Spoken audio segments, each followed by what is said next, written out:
Eu sou Pedro Mendonça, sejam bem-vindos a mais um episódio da terceira temporada do Vantagem Posicional. O convidado de hoje já é um velho aí da casa, já foi convidado na primeira temporada. Algum tempo se passou, muitas coisas aconteceram aí na vida pessoal e profissional dele, e então acho que tem tudo para ser um episódio novo. Dou aqui as boas-vindas ao treinador UFAB e atual treinador do Bangu Sub-20, Roberto Stassar. Fala, Pedrão. Para mim é uma honra ser chamado para falar aqui nesse programa que eu admiro tanto, que eu tanto ouço, tantas pessoas que são referências para mim que eu já ouvi aqui, como o professor Duarte Araújo, Rana Rodrigues, Rodrigo Chip, Zago, enfim, várias pessoas que eu admiro bastante, inclusive alguns amigos como Giga, como Lucas Ometo, Blessing, enfim, tantas pessoas boas já foram convidadas e eu estar sendo chamado de novo para trocar essa ideia aí contigo, para mim é uma grande honra e um enorme privilégio. Obrigado, viu, Pedrão? Valeu, Roberto. É uma pena que o Camilo não possa estar com a gente aí em mais esse episódio, porque ele tem os compromissos dele nos Estados Unidos. E para quem não sabe, lá ele está a 2 horas, né, de diferença da gente aqui. Enfim, dando início ao nosso papo, eu acho que não tem por que eu não fazer a primeira pergunta, que já foi feita para você na primeira vez, na primeira temporada, mas que, como eu falei ali no início, tantas coisas mudaram nesse trajeto e também a gente conquistou aí outros ouvintes, não sei se muitos, mas acredito que fiéis. Então, acho que vale as pessoas conhecerem um pouco da tua história, as que não conhecem, e as que já conhecem, terem contato com as coisas, com as conquistas novas que você teve nesse período. Então, como é que foi aí, fazendo um breve resumo, a vida do Roberto lá no início até o momento atual como treinador do Sub-20 do Bangu? Legal, Pedrão. Vamos estimular o pessoal a ouvir o episódio anterior, né? Para descobrir um pouquinho do Roberto criança, como é que era o Roberto nesse ambiente de futebol bem mais Boa, novo. Então, boa. pessoal, vamos buscar o episódio lá anterior para a gente ouvir. Mas acho que de repente pode ser válido, Pedrão, a gente falar um pouquinho desses esses contextos mais recentes que eu venho participando e que para mim tem sido muito rico para a minha formação como profissional do futebol.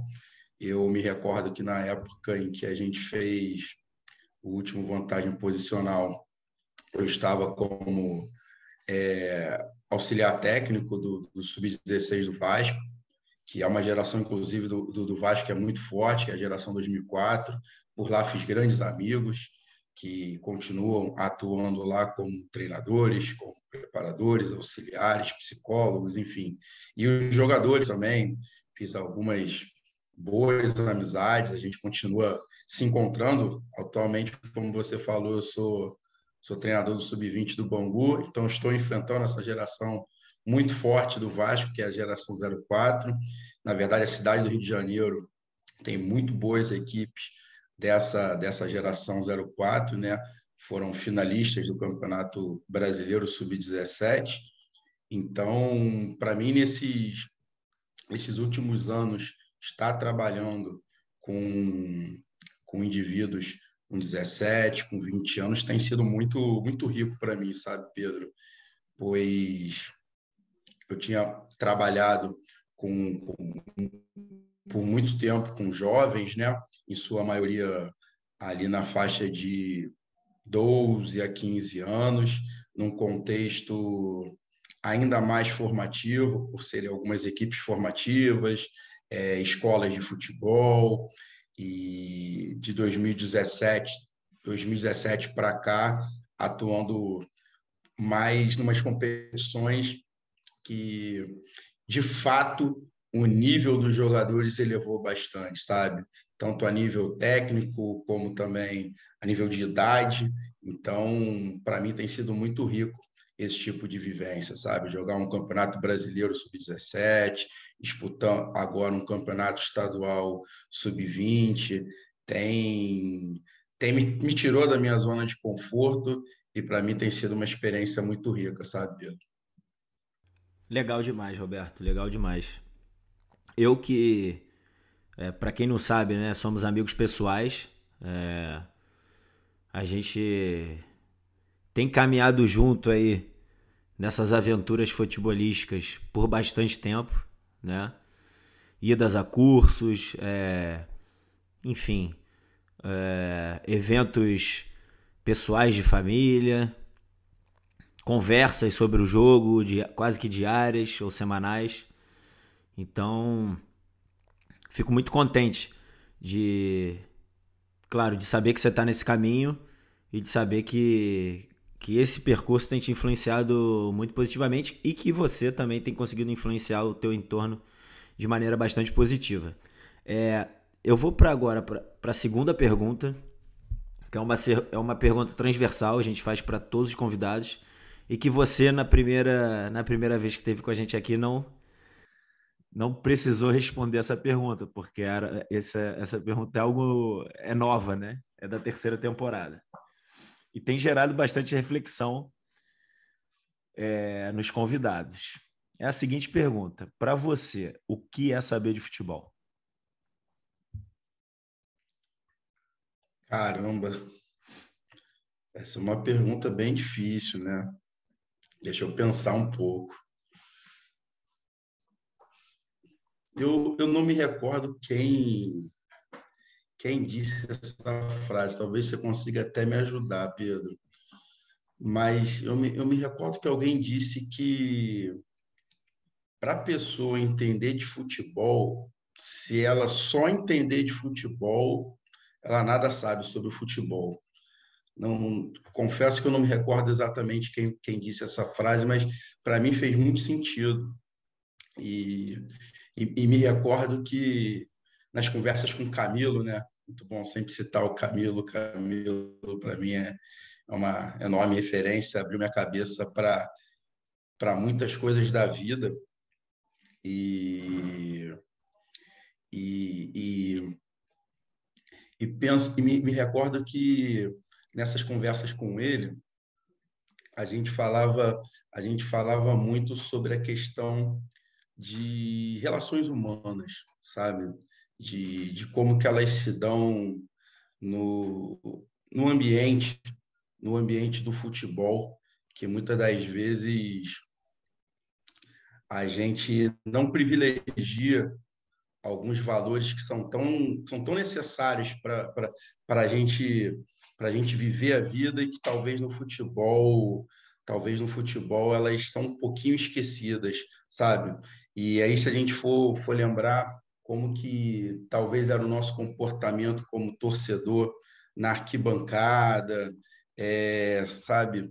Como que era o nosso comportamento quando criança, quando, por exemplo, íamos nas nossas partidas de futsal, de futebol, como que a gente percebia os adultos no ambiente esportivo. Então, eu acho que para saber de futebol, eu acho que você tem que saber bastante sobre as relações humanas, Pedro, das interações, sabe, de como se relacionar de uma maneira saudável e tendo valores. Eu acho que se a gente tiver isso, eu acho que na vida a gente acaba prosperando e, consequentemente, no futebol eu também vejo dessa forma. Eu concordo com você e quando você citou o exemplo dos ambientes de formação, das primeiras categorias, como os pais agem e tudo, infelizmente eu tenho percebido que não é algo do passado, não. Não é algo que ficou na nossa época, não. Infelizmente é algo ainda bastante recorrente e bastante comum E eu diria até que em determinadas situações é visto até com determinada graça, sabe? Com determinado humor. Eu, particularmente, não consigo ver graça nenhuma nisso. Mas eu acho que é algo já tão ali intrincado na nossa cultura que, infelizmente, é visto como comum, né? Eu lembro de uma. Falando sobre isso, eu lembrei de um fato engraçado. Quando a gente trabalhou numa escola de futebol famosa, né? Na época eu era coordenador e tinha uma responsável, cara, com atitudes bem complicadas na arquibancada e xingando o árbitro. Xingando o árbitro de um jogo de formação de uma escola de futebol e ela, sei lá, devia ser um sub-7 ou um sub-9. E eu lembro quando eu abordei a responsável e chamei a atenção, ela me fez a seguinte pergunta: poxa, mas eu não posso xingar o árbitro? No Maracanã eu xingo o árbitro. Então, assim, é um negócio tão bizarro, né? Eu tô rindo, mas é porque é aquilo, né? Rindo para não chorar. É bizonho, né? Então, Não, e é engraçado que os pais, eles sabem o quanto que eles são exemplo para os filhos, né? Eles sabem a importância que eles têm, né, na referência que eles são para os indivíduos que, poxa, eles são confiados, né, a formar bem. E me parece que, num cenário geral, as pessoas pensam que, de fato, o futebol é um mundo à parte, né? Que se pode tudo, que poxa, eu não preciso mais dar o exemplo. É muito é que você falou mesmo, Pedro, assim, a gente ri para não chorar, né? Por que se separa? Mas eu acho que isso é uma questão até cultural nossa, né? Da gente pensar que o futebol é um mundo à parte e que não é, né? Que, na verdade, não deveria ser. exato, exato. E volto a falar, é rir para não chorar, né? Porque eu lembro que na hora eu fiquei tão surpreso com a resposta, né? Que de fato a gente nunca vai esperar uma resposta como essa. Então, assim, eu lembro que eu demorei alguns segundos para responder, porque falei, cara, será que ela está brincando comigo? Enfim, percebi que não era brincadeira. E aí, o resto da história você já sabe, não, e não interessa muito falar. É, pegando um gancho na trajetória que você falou, você é um treinador que passou por várias idades na formação, né? E por ambientes diferentes também. Você já passou por uma escolinha de futebol, você já passou por uma academia de futebol. E aí eu estou fazendo essa diferença entre escolinha e academia porque eu considero que a academia é algo, de Sim. repente, mais organizado, que tem um teor competitivo diferente de uma escolinha, que, de repente, tem uma ideia mais recreativa. Então, já passou por escolinha, academia de futebol e pelo futebol de formação federado, né? Sub 8, 9, como você falou, sub 15, 16, né? 17 e agora no sub 20. Como foi, não sei se você consegue enumerar como coisas mais importantes, né? É difícil mensurar isso, mas se você pudesse escolher algumas coisas mais importantes nesse trajeto e nessas vivências em diferentes idades, em diferentes contextos, que te ajudaram hoje a treinar uma equipe sub-20. Existem coisas que você, por exemplo, utiliza no sub-8, que você hoje ainda utiliza no sub-20? A linguagem é a mesma em alguns momentos? Em poucos momentos ou em muitos momentos? Consegue falar isso? Poxa, que legal essa pergunta, Pedro. Primeiro assim, eu tenho um orgulho assim muito grande, assim da minha trajetória, sabe? Ter vivenciado todos esses ambientes, desde o sub-7 e agora no sub-20. Eu ainda não tive nenhuma experiência de competição em ambientes profissionais do futebol, mas eu entendo que todos eles foram e estão sendo muito importantes para a formação do indivíduo Roberto como profissional do futebol, sabe?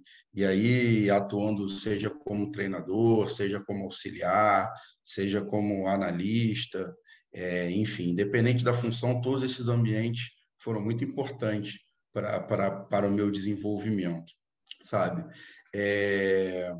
Eu acho que cada ambiente desse tem a sua especificidade, sabe?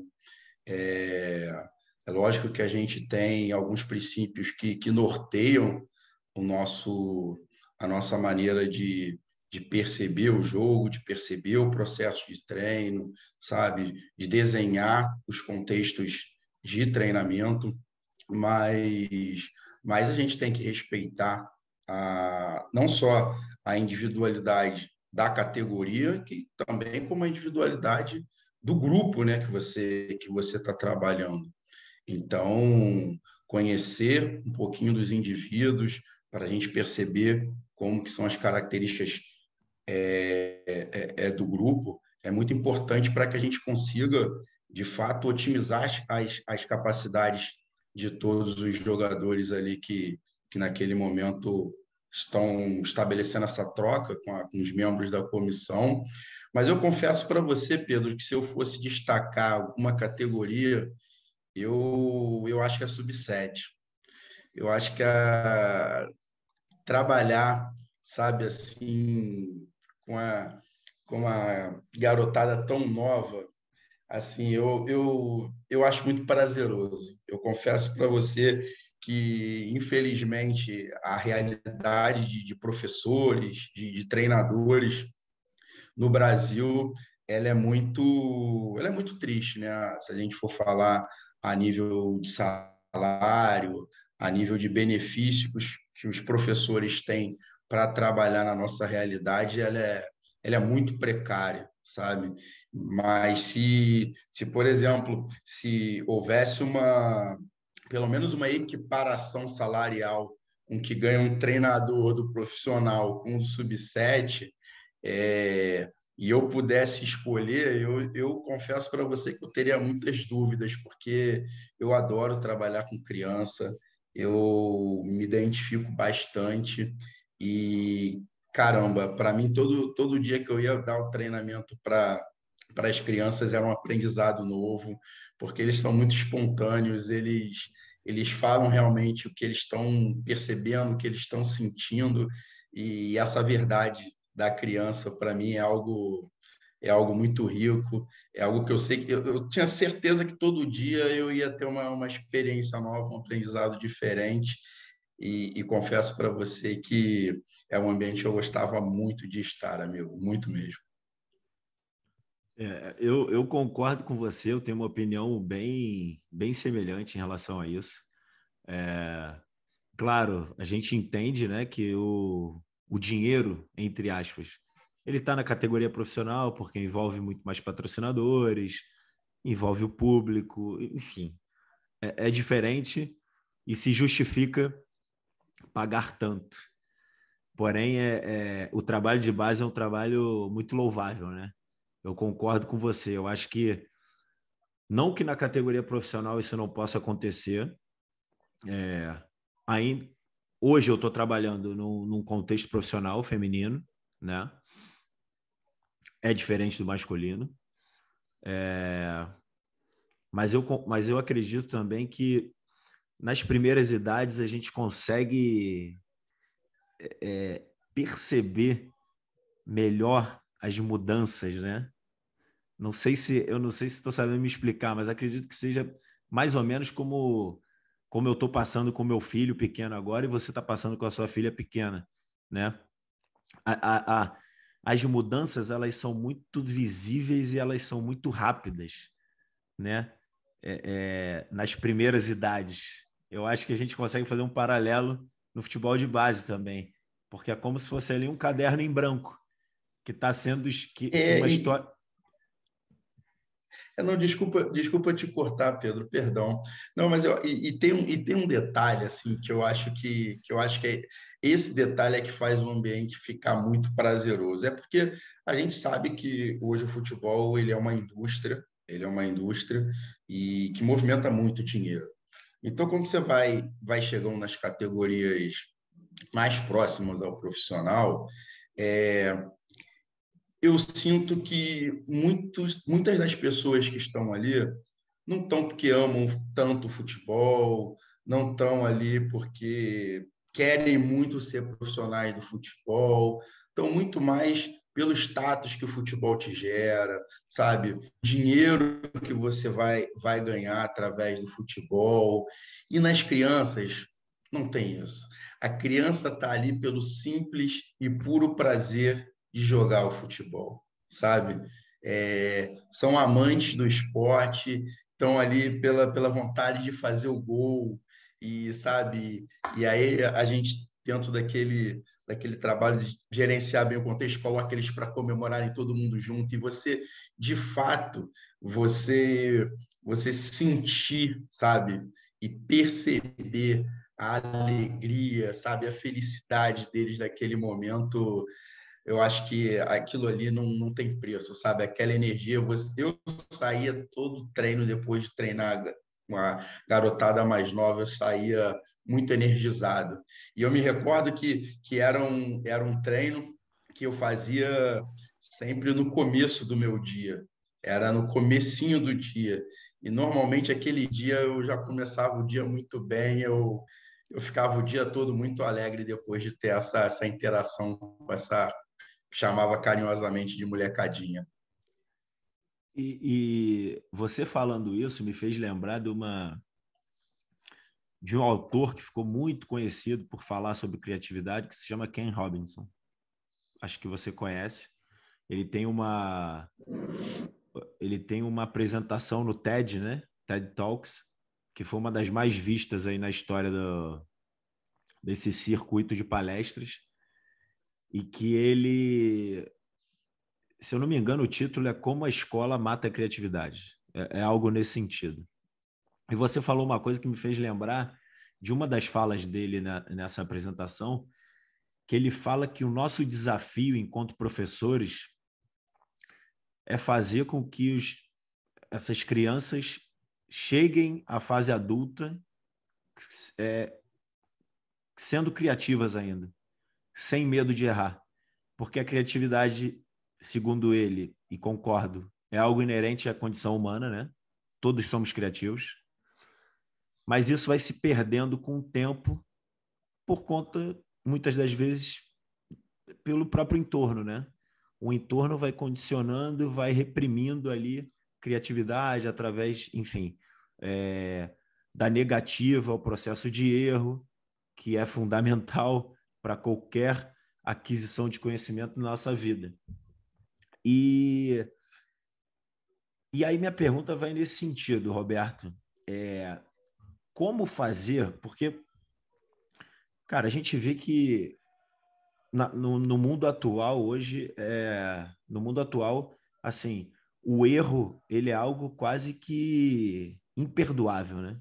Assim, e a gente pode pegar todos os âmbitos da vida, mas vamos pegar o do futebol. Se um goleiro, se um jogador, qualquer que seja, qualquer função que ele tenha dentro de campo, se ele comete um erro, isso é algo que pode custar, de repente, a carreira do cara, né?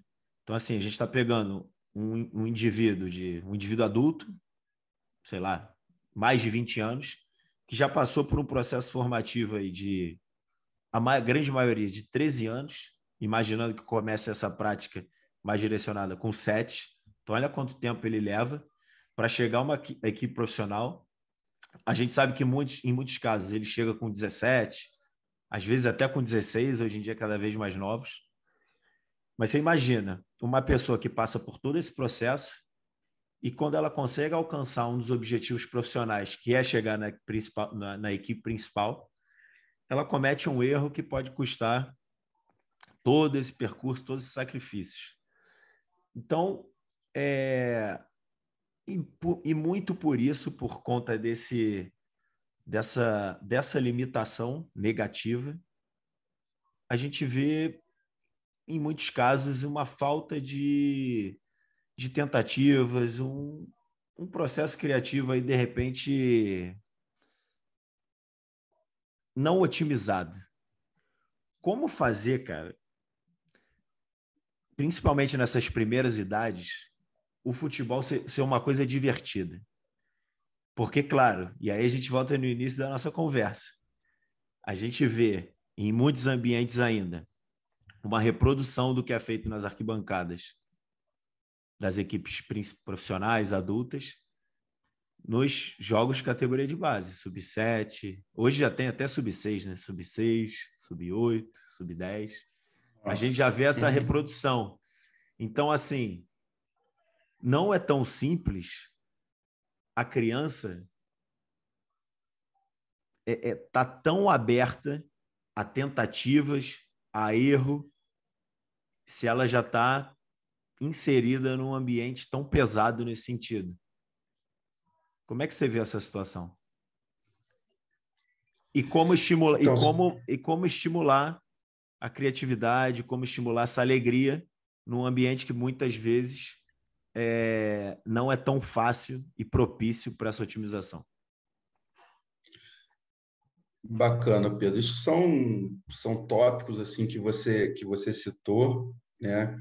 Que é a questão da criatividade, é a questão do erro e a questão da alegria, né? Da felicidade na prática do nosso desporto, né? Que é o futebol. Eu entendo que nós temos o privilégio, né, de atuar com crianças e jovens, e a gente, através da nossa ferramenta, que é o futebol, a gente tentar inserir valores para de fato, desenvolvermos indivíduos críticos, sabe? Perfeito. Eu acho que a primeira coisa é ouvir eles, para ouvir e perceber. Muitas das vezes a gente, na nossa prática de treino, se preocupa muito em estar falando, em estar estimulando, seja através de comandos diretos, através de pautas de reflexão, de descobertas guiadas, mas às vezes vamos perceber, será que eles estão felizes? No final do treino, perguntar, e aí, quais atividades vocês mais gostaram? Ou de repente você chega num dia no treino e vamos hoje fazer as 3 atividades que vocês mais gostam. Quais são? Que aí, de fato, a gente vai estar conhecendo os indivíduos em que a gente está gerenciando aquele ambiente e tentando fazer com que o ambiente, de fato, seja prazeroso, sabe? E ainda falando sobre as primeiras idades, cara, eu tenho uma memória muito ruim, né, Pedro? Você sabe disso. Eu lembro das frases, pelo menos, eu só não lembro dos autores. E, poxa, queria muito citar as pessoas, não peço desculpas por não lembrar, mas, mais uma vez, eu vou lembrar de uma frase e não lembro do autor. Mas me recordo de uma frase muito bacana, falando sobre futebol e criança, né? E aí a gente pode trazer para a realidade que, ainda bem que tem mudado aqui no Brasil, mas eu acho que ainda muda a uns passos bem lentos, sabe? Por exemplo, a gente já viu crianças aqui de 7, 8 anos jogando futebol de 11, né? E num gramado de 110 por 68. Enfim, e aí a frase ele dizia do seguinte: para a gente não adaptar as crianças ao futebol, mas, na verdade, adaptar o futebol para as crianças, né? E aí, de que forma a gente faz isso? Né? Reduzindo um pouquinho da complexidade do jogo, reduzindo o espaço, peso e tamanho da bola, tamanho da baliza, sabe? Eu acho que com isso a gente também já começa a fazer com que o ambiente seja mais agradável, né? Te dar aquele exemplo, uma criança, vamos lá, falando de uma função lateral esquerdo, quando a bola está lá no lateral direito, cara, na cabecinha dele, essa bola nunca vai chegar até ele, né? E, caramba, que prazer eu vou ter de praticar esse desporto se eu tô a 15 mil quilômetros da bola, né? Então, e é por isso que eu acho que o futsal ele é tão rico, né, nesse sentido, né? Porque, na verdade, o futsal é a atividade reduzida mais parecida com o futebol que tem, porque você tem a bola reduzida, tamanho reduzido do espaço, a baliza, enfim. Então, eu acho que a partir daí a gente começa a trazer um pouquinho da alegria para os meninos, sabe? E a questão da criatividade do erro, né, Pedro? É uma questão que eu acho que vai muito no sentido da gente começar a tentar refletir realmente o que é erro, né? E se de fato eles existem, né? Porque às vezes, aos olhos de alguém, uma pessoa está equivocada, mas aos olhos de outra não. Então, é perspectiva. E a partir disso,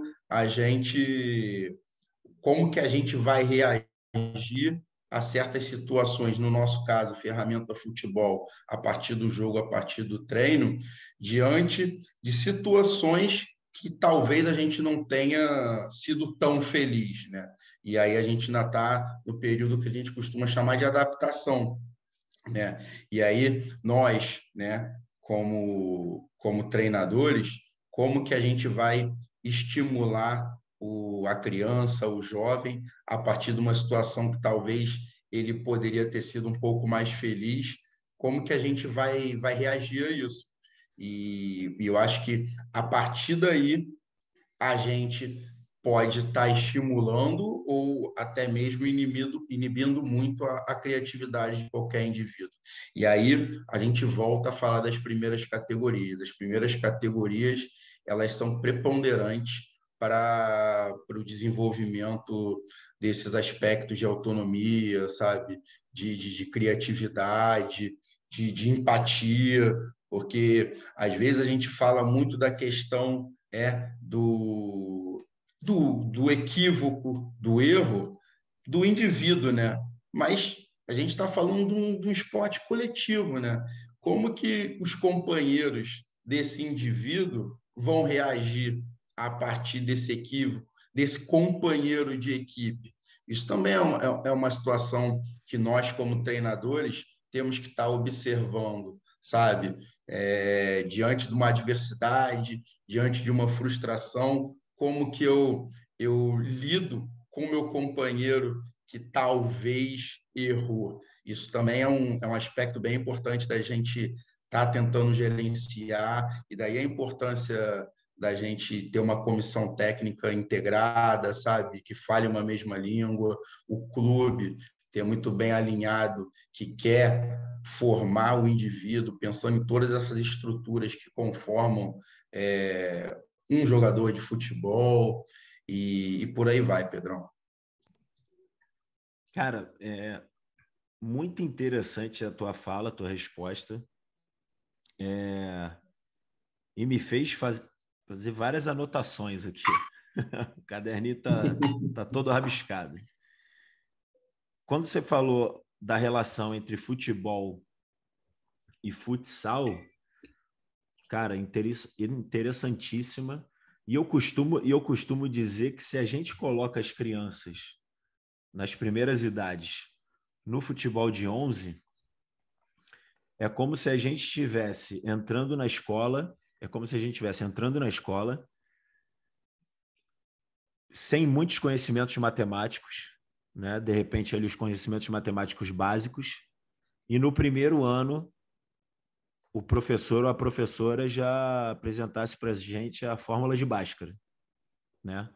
Porque a gente simplesmente apresenta a forma mais complexa do jogo, sem que elas estejam preparadas para interagir nesse ambiente. Porque, claro, você falou do futsal. O futsal, além de ser em espaço reduzido, o número de interações também é diferente, né?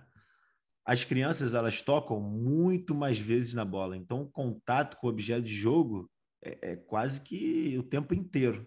Então, sei lá, vamos imaginar, se no jogo de futsal um jogador encosta na bola 100 vezes, no jogo de futebol de 11, ele vai encostar 5.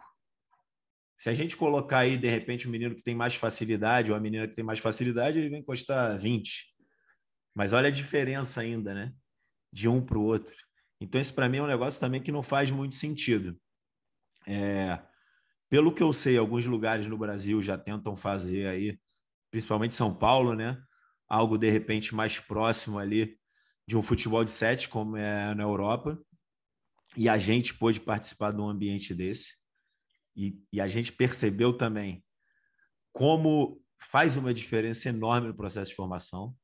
Isso para mim é um fato, né?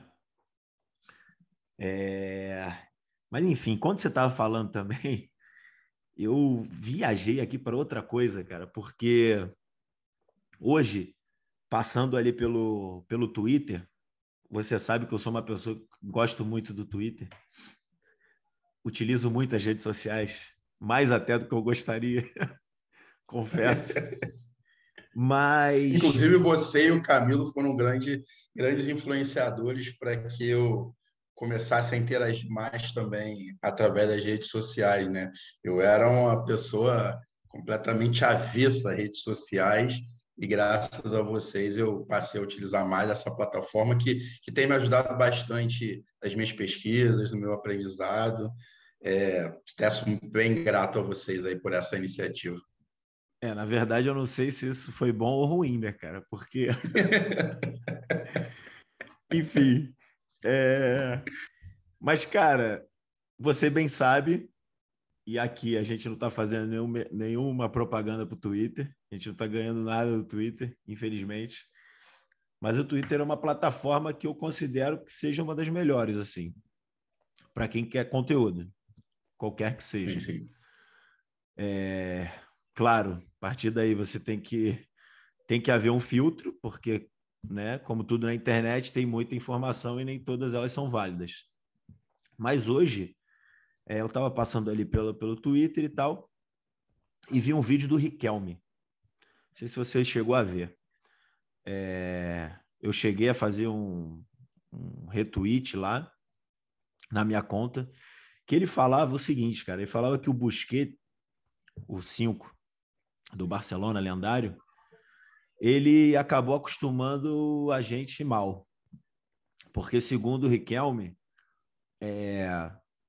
o camisa 5, ele sempre foi aquele cara que tinha que passar, assim, basicamente, mas tinha que marcar, principalmente, tinha que cobrir lateral, tinha que cobrir, de repente, uma subida do zagueiro.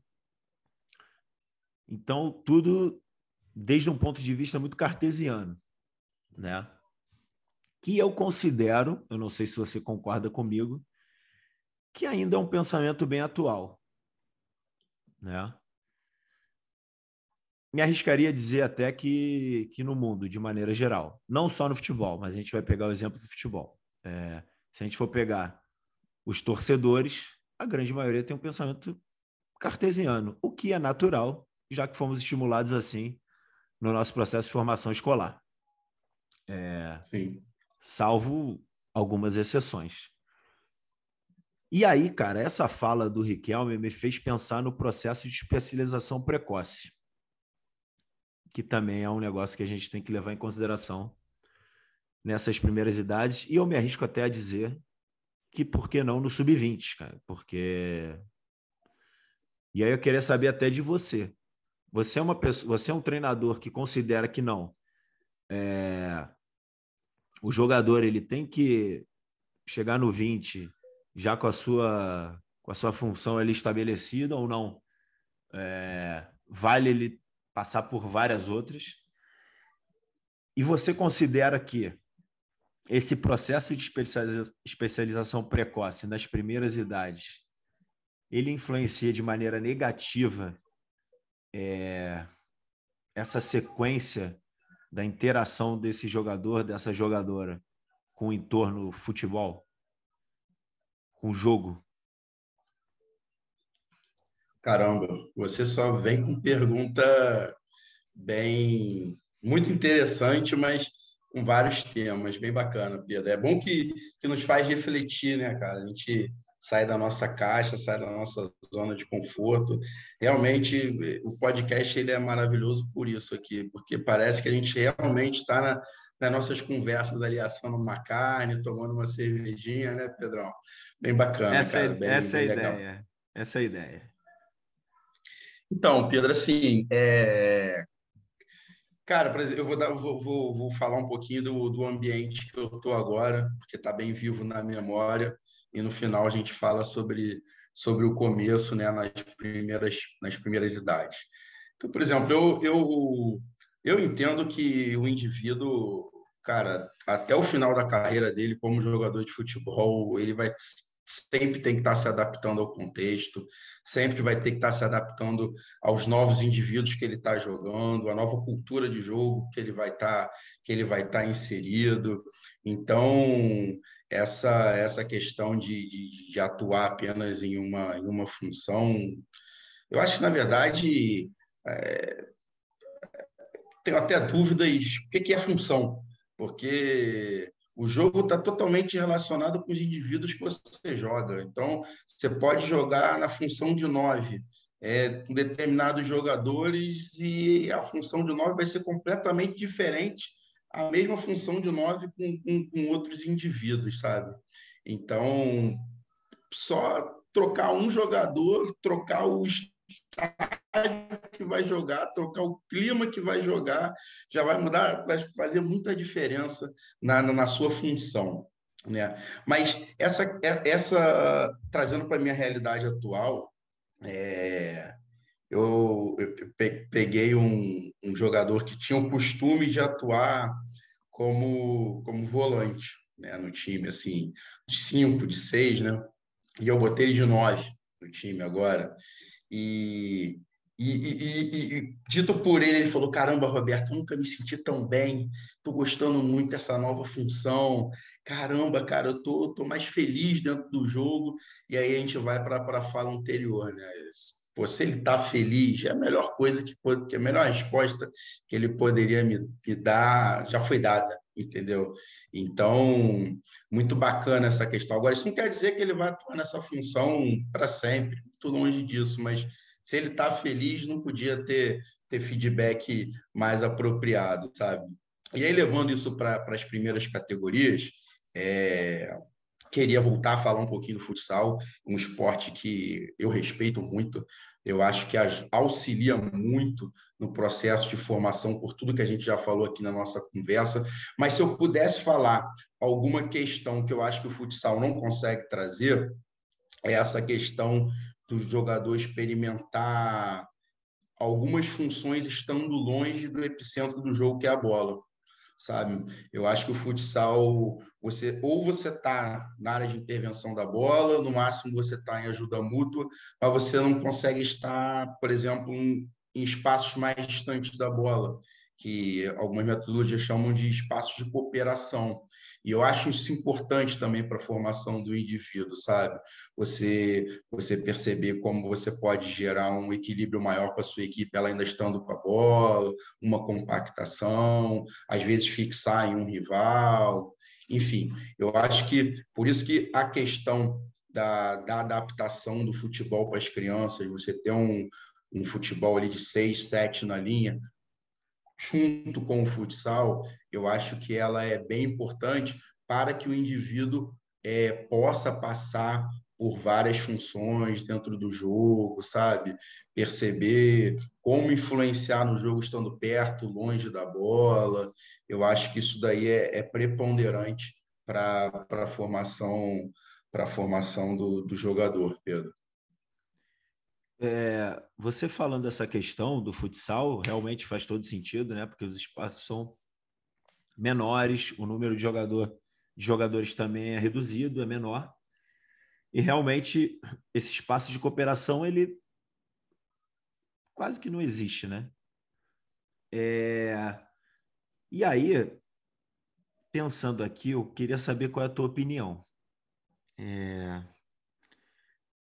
De fato, eu acho que os jogadores que estão em cooperação são os que têm uma dificuldade maior em manter uma concentração, no sentido do seguinte: entender que, ainda que estejam distantes ali do espaço da bola, eles estão jogando, né? É entender que estão jogando o tempo inteiro, independente se estão com a bola, se não estão com a bola, se estão perto, se estão longe. Será que essa... Eu vou usar falta de entendimento, mas nem acho que seja a expressão ideal. Pode ter a ver com esse ato aí formativo, de repente? Porque é aquilo. Aqui a prática no Brasil é muito comum do futsal. Então, a maioria dos praticantes do futebol de campo começam no futsal. No futsal, existe essa peculiaridade que a gente citou aqui, que você levantou. Depois dali, eles partem direto, na grande maioria né, dos exemplos, para o futebol de 11, que já é, eu não diria que é o meio termo, né? Eles já vão para, como a gente falou, para a versão mais complexa do jogo. Você acha que, de repente, aí, por conta desse ato, desse espaço, pode ser que exista aí uma dificuldade em entender a dinâmica, interagir com o jogo de uma maneira ótima? Ideal, não usaria a palavra ideal, porque acho que não existe isso no futebol, né? Mas você acha isso? Eu de Eu acho fato, que eu tenho. Eu estou te fazendo a pergunta, mas eu nunca parei para pensar nisso. A tua resposta me fez refletir nesse sentido. Eu acho que pode ser que sim, sabe? Embora possa ser subjetivo também. Mas eu acho que pode ser um ponto que, pelo menos, eu nunca tinha levado em consideração. eu acho que a tentativa ela seria válida, sabe, Pedro, da gente buscar um meio termo aí entre o futsal e o futebol de 11 para a gente, de fato, verificar o que aconteceria a partir desse estímulo gerado, sabe? Mas pela nossa experiência que a gente teve com esse tipo de formação, eu vi muito bons resultados, sabe? De novo, por exemplo, falando de uma vantagem que eu vejo que o futsal oferece, os reinícios de jogo. Os reinícios de jogo do futsal, normalmente, eles são muito rápidos. E, por exemplo, no futebol de 11, invariavelmente, quando a bola sai do espaço formal do jogo, alguns jogadores se desconcentram nesse momento.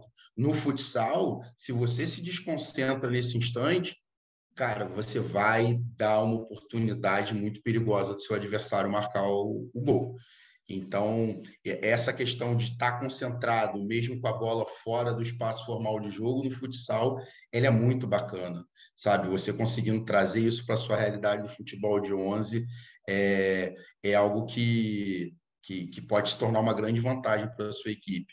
Mas, mas eu acho que um futebol um pouquinho menos complexo, principalmente para os meninos ali de 8 a 12 anos, eu acho que a gente conseguiria tentar, né, tentar fazer com que a gente valorizasse mais as interações no jogo sem a bola, porque senão fica uma questão muito distante, sabe? E até pela questão da sociedade atual, né? A gente tem muita dificuldade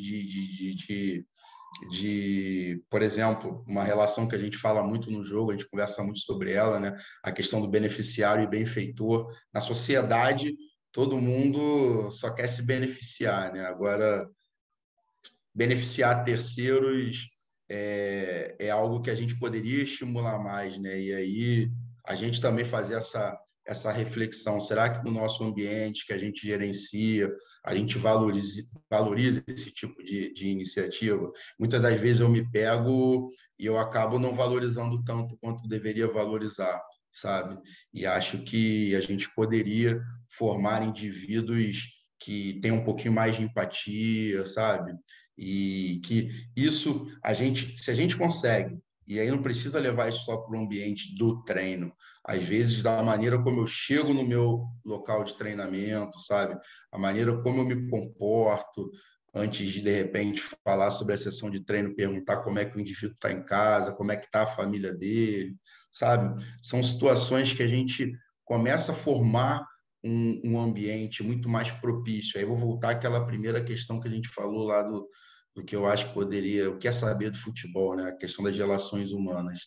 Quando a gente começa, tô até embolando um assunto aqui no outro, Pedro, mas é Não, porque a vai conversa é lá, vai tão lá. bacana, né? Mas a gente começa a ter valorizar esse tipo de iniciativa. Eu acho que a gente consegue fazer com que os meninos valorizem mais essas situações dentro do jogo, sabe?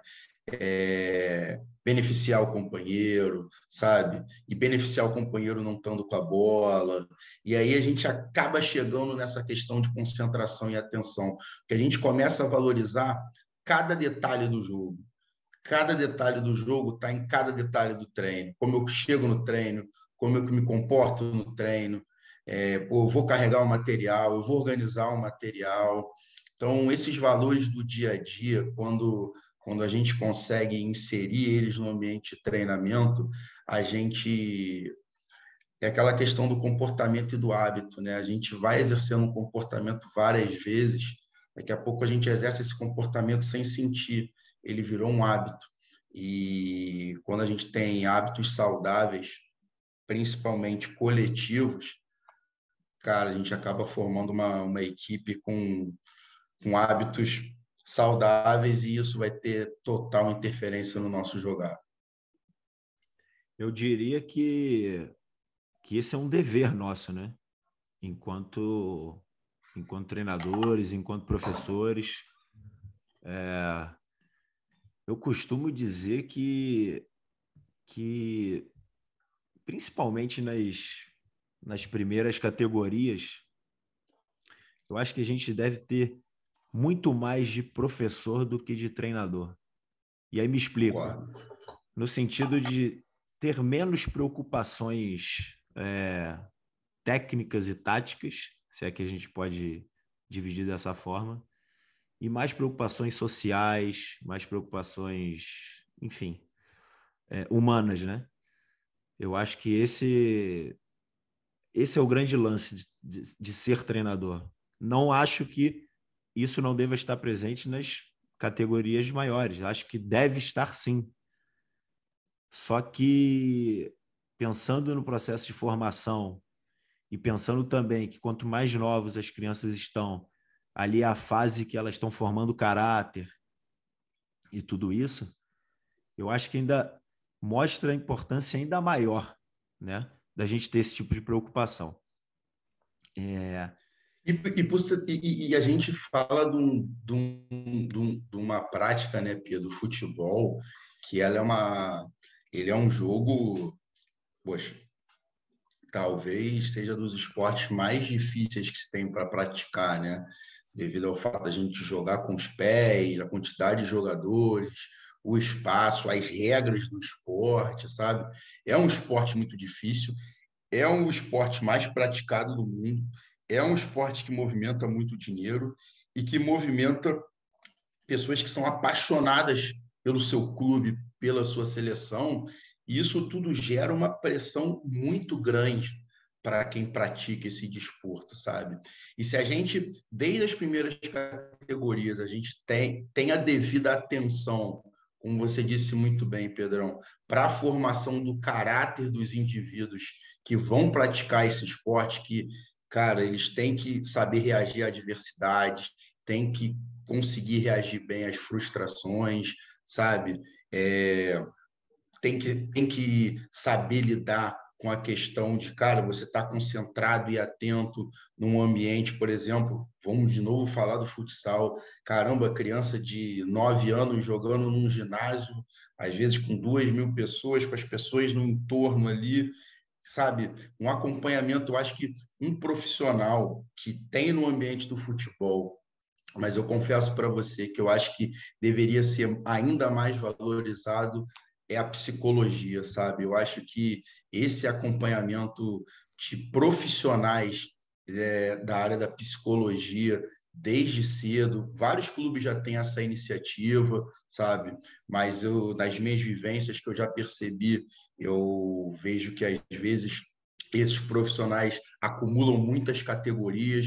Eu acho que poderia ter mais profissionais, sabe, voltados para poucos indivíduos, para de fato conseguir estimular bem a formação dessas questões mentais, dessas questões psicológicas, porque isso vai ser muito necessário para as pessoas que vão chegar no alto rendimento. E quem não chegar vai estar muito bem formado para a área em que for atuar, sabe? Mas eu acho que a gente podia ter um pouquinho mais de atenção para esse detalhe da formação mental e psicológica dos jogadores, sabe, Pedro? Não sei se você está em acordo. Concordo 100%. E ainda mais hoje, né? Ainda mais hoje, com as redes sociais, a gente sabe o quanto as redes sociais podem ser prejudiciais, né? Em todos os sentidos, né? São boas, E sim. acho que as doenças mentais pela OMS, se eu não me engano, hoje em dia, as doenças mentais, eu acho que é o que tem maior caso de indivíduos tendo problemas de saúde por causa da saúde mental. Então, justifica ainda mais nós, como profissionais de futebol, darmos ainda mais atenção para essa área.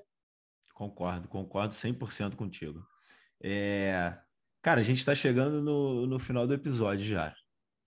Enfim, Caramba, passa muito rápido. Passou muito rápido. Para quem não sabe, a gente está gravando numa terça-feira, são 00:04, e amanhã nós dois temos que estar em campo já às 7 horas da manhã. Na verdade, eu tenho que estar no ônibus porque eu tenho um jogo bem importante amanhã em uma outra cidade. Então, amanhã a gente está acordando bem cedo, né, Pedro? Bem cedo, mas é isso. Mas antes de terminar, eu queria te fazer uma última pergunta, que eu acho até que foi feita no primeiro Vantagem Posicional que a gente gravou. Mas você não falou hoje no início. Para quem não sabe, você foi praticante de polo aquático, né? Sim. A tua iniciação esportiva foi no futebol, mas foi também no polo aquático, em que você teve uma atuação boa, né? Bacana, assim, de certo destaque, né? Pode-se dizer assim? Calma. Pode-se Amigo é dizer amigo, assim? né? Amigo é Não? sempre amigo. Amigo é sempre amigo. Mas a minha pergunta vai no sentido do seguinte: você hoje como treinador, você costuma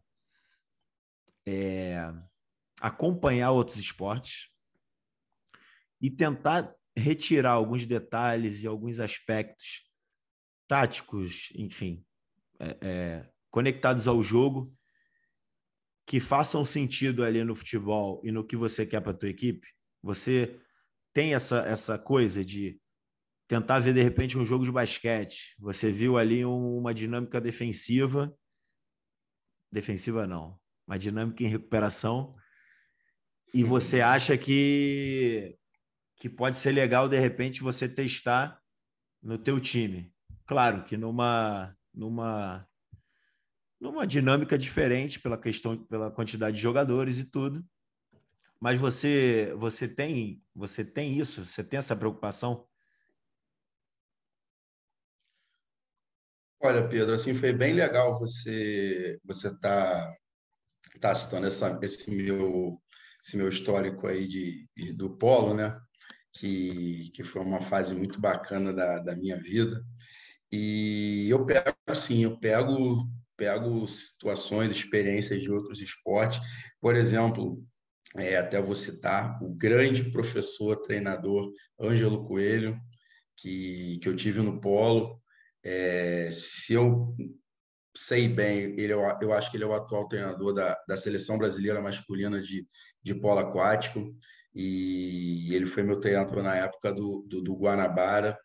E uma coisa que sempre me chamou muito a atenção do Ângelo era de que maneira ele estabelecia as relações dele com os jogadores, sabe? Ele era um treinador assim muito mais amigão, muito mais próximo, sabe? Do que as outras vivências que eu tinha no futebol, porque numa, numa parte da minha vida eu conciliei o futebol com o polo aquático, tive outros treinadores também no polo, e eu percebi essa grande diferença dele, sabe? E o quanto que ele cativava os jogadores com esse tipo de postura, sabe? E, poxa, isso já faz bastante tempo e, e era um outro contexto, sabe? De formação de professores, de treinadores, era uma questão muito muito do professor, o treinador se colocar numa diferença muito grande dos atletas.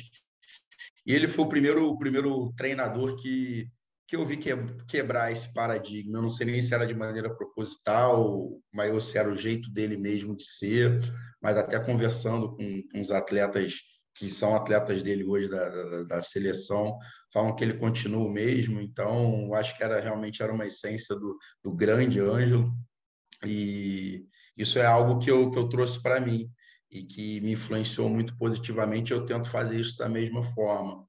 Agora, questões inerentes ao jogo, eu pego bastante situações, por exemplo, do basquete. Eu gosto de assistir o basquete, eu acho um esporte muito bonito de se ver, é um jogo muito coletivo, é um jogo que valoriza muito as iniciativas dos jogadores que não dispõem da bola, sabe?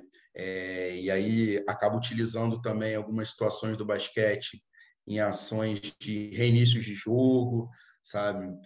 Futebol americano também dá para a gente pegar alguma outra coisa, mas o esporte que de fato eu mais acabo buscando situações é o basquete. Apesar do meu tá fazendo muito sucesso aqui no Brasil os treinadores portugueses, né, Pedro? Então acabei colocando na minha comissão ali do Bangu um auxiliar, até deixar um abraço aí para o Igor. E a gente vem conversando um pouco sobre o hóquei, né? Que é um esporte bem parecido com o futebol, e ele foi um praticante de hóquei, então eu estou cada vez me inteirando um pouquinho mais também sobre esse esporte, mas eu acho que as dinâmicas que ocorrem em outros esportes podem e devem ajudar o futebol, assim como o futebol também oferece para outros esportes. E uma série bem bacana que eu assisti, que contava a história de alguns treinadores de outros esportes, falou. Acho que foi até você que me indicou essa série. Playbook, não é? Não é Playbook? Isso.